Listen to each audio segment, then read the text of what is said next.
Now, what we want to do is we want to take control of our lives. And the secret to taking control of your life is to take control of your mind.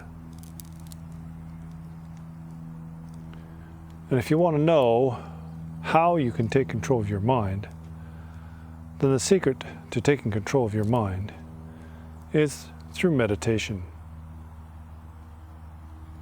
The term in Tibetan, meditation, means to habituate or to cultivate. It's about training or developing ability and familiarity. And the question to ask is, how is it that meditation can help me to control my mind and to take control of my life? We understand that the instruction is to merely remain in the present moment, not distracted by thoughts of the past or the future. So one has to wonder, how is it that by remaining present, I can alleviate my suffering and bring happiness? And so I'll just give you an example. Let's say there's somebody at work, and we've got a bad history. In the past, we've had conflict, and because of that, then I develop some resentment, right? They've done something wrong to me, and so I'm kind of always looking for ways to get payback or to undermine their position in the corporation and the business. And here's the problem. We might be working on a project together, and they come up with what is actually a very good idea. It's something that will be productive and profitable. And if it goes well, it's going to reflect beneficially on both of us, because we're part of a team. But we didn't want to work with them in the first place. So just being in the same room with them irritates us. Now they come up with a good idea, a really good idea, and we can see that, but we're just not able to accept it because we have resentment. We don't want them to succeed. We want our ideas to be better than theirs. And so if we kind of support or back up their ideas, and we're going against our natural instinct, and that is to be their enemy. Now this is a problem of not staying honestly with what is, whatever arises in the present moment.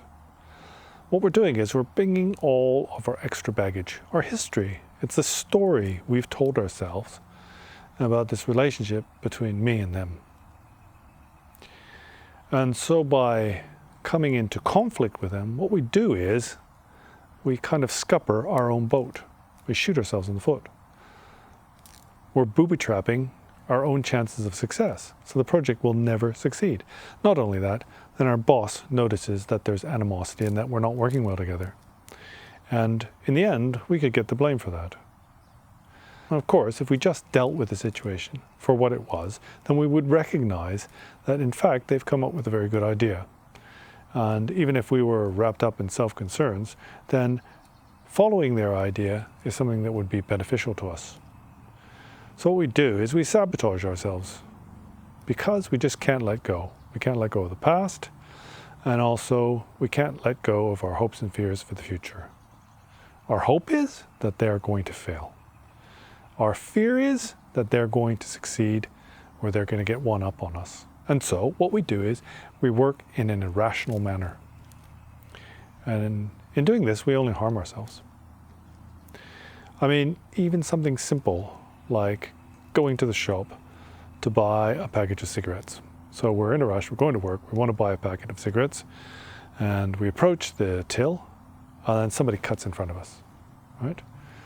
Our immediate reaction is to get angry. We think, look, I'm in a rush, I got here first, what are you doing, right?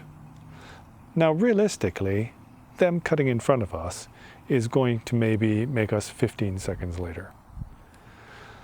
But what we do is, we don't think about what's going on, about the actual situation, and we just react. We become very reactive, and we get angry. Now, 100%, if we start having an argument with them, it's going to take a lot longer than 15 seconds. It's going to maybe take us half an hour. Not only that, if we get into a fight, we might end up in the hospital or even getting arrested by the police for getting into a punch-up in the middle of the grocery store. But if we look at the actual situation itself, what's happened. Well, somebody's cut in front of me. Maybe they're in a rush. Maybe it's an emergency. Maybe they didn't even notice we were standing there. And as I said, at most, it's going to make us 15 seconds later. And also, it's not worth it, right? It's not worth all the fuss and trouble just for being a few seconds late or having to wait a few seconds more. If we were to be realistic, honest about what's happening in the present moment, then it wouldn't be worth it. We'd think, well, it's not worth it to make a fuss over something so small. You know? Maybe their needs are greater than mine, or maybe they didn't even notice I was there. I mean, they could be just extremely rude and selfish. There are people like that. But by becoming reactive, all we're doing is making life more difficult for ourselves. This is what we do. So meditation is about remaining present, remaining with what is, and also having these qualities of acceptance and being free of hope and fear. And ultimately, this makes our lives a lot easier. And this is especially a problem when you have a very close relationship with somebody. As I said, you could be somebody at work, but it could also be your partner, your wife, your husband. And as we know, relationships often go wrong. And a lot of that has to do with the way that we see the story that we've composed for our life to be more important than what is actually happening in the present moment. And so we can get jealous or angry, become overreactive for very small circumstances. What it all boils down to is we don't have control over our mind. Well, that's in terms of lashing out, right? Becoming overly reactive to circumstances or making the wrong decisions in the spur of the moment. This is what we do. We haven't got control over our mind, and so when a strong emotion arises, we're not able to check that. In fact, we don't even notice that we're getting angry. All we do is we lash out. Before we know it, we're in an argument. It's the same thing when it comes to our desire. It's especially a problem these days in the West because we have so much choice. There is so much on offer. And we don't recognize those initial moments when we start to grasp at something. I mean, there's advertising, billboards everywhere. There's so much advertising on the internet, on this platform, YouTube, for example. There's ads interrupting the videos all the time. And so we have this impulse to acquire that which we desire. And what happens is, before we've even recognized it, we've gone and made a purchase. And we might regret that at a later date, without giving ourselves time to think about whether or not we actually need this new thing that's available. But Westerners cannot be blamed so much for being much worse at this than people in third world countries. And that's because basically people in these third world countries don't have the choice we have. They don't have the luxury we have. But sadly these days the situation is getting much worse. And that's because nearly everybody has access to mobile phones, portable devices. And I've witnessed this myself, even in the monastery. Many of the young monks have access to telephones, iPhones, those sort of things. And so they see what's going on all around the world. And so there's this current kind of phenomena of young monks disrobing and seeking a life in the West. They see it to be some kind of pure realm, you know. It's the Western pure realm. It's better than going to Amitabha's heaven. But it's a fallacy, really, because they seldom find happiness when they leave the monastery. Life in the monastery is very simple.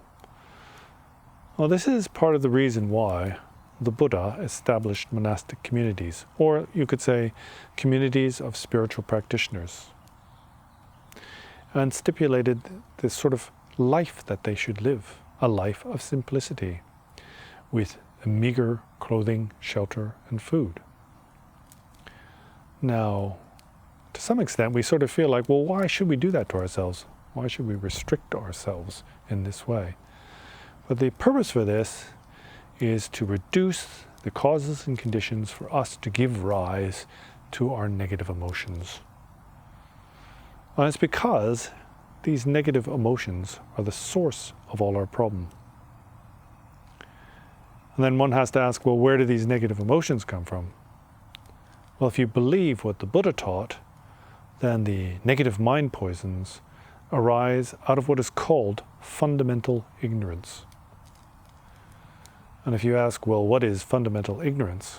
Well, that's this self-identification, this belief in me and mine. And it's the source of all our problems and our confusion. But there is a problem here, and that's because it's not like we can just drop our self-clinging, It's not like we can just get rid of it. Just by hearing those words, we can say, okay, from today on, I'm no longer going to cling to self. We can't do that. We have a very strong and inherent belief in a self. And besides, when we hear about the teachings of no self and emptiness, it's very hard for us to accept. But that's because we misunderstand what it means, what this truth of no self means, what the truth of emptiness means. We mistake this to be a form of nihilism. To say, nothing is there. You don't exist. And for some people, that's quite scary. It's as if you understand or you realize the truth of the Dharma, and then you're just going to go poof and disappear. Well, that's not it. The Buddha Dharma does not deny that appearances arise. We don't say that thoughts don't arise, appearances don't arise, that there is no appearance of a self. What we're saying is that this identification with a self as being something lasting or unchanging is mistaken. What we have to understand is that all phenomena are in continual flux. And not only that, then there is no way to retrieve the past or to appropriate the future. So what we experience, this thing that we call presence, this thing that we try to rest in our meditation, is something that never remains the same for even a single moment.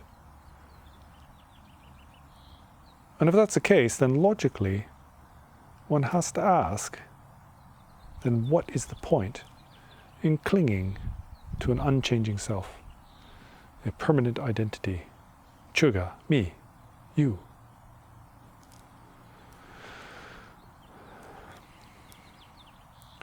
And the truth of selflessness does not only apply to the individual.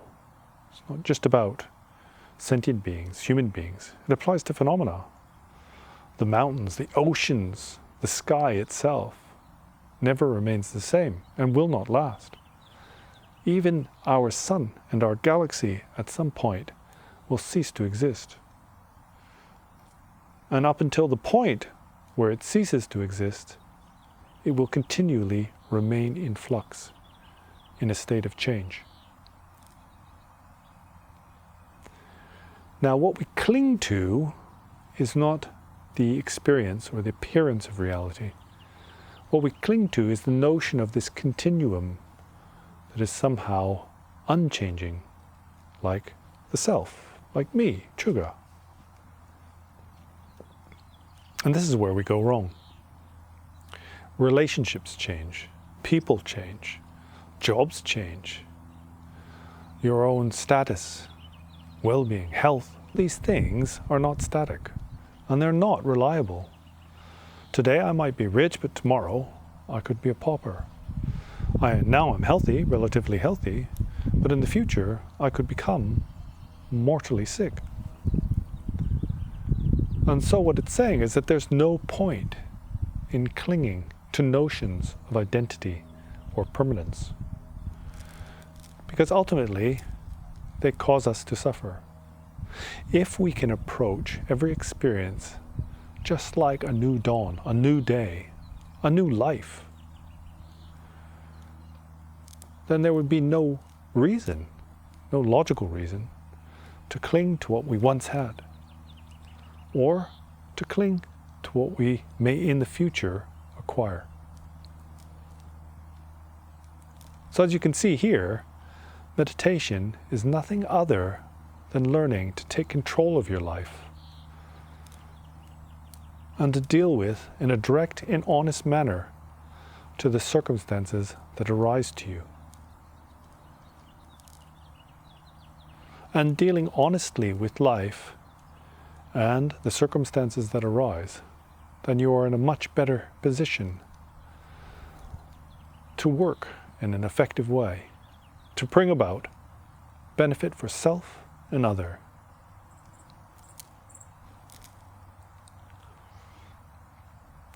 So anyway, this is just a side point I wanted to add into the discussion about meditation, and specifically on these instructions of remaining in the present moment, not recalling the past or chasing after the future, nor altering the present moment of experience. So until next time, and see you later.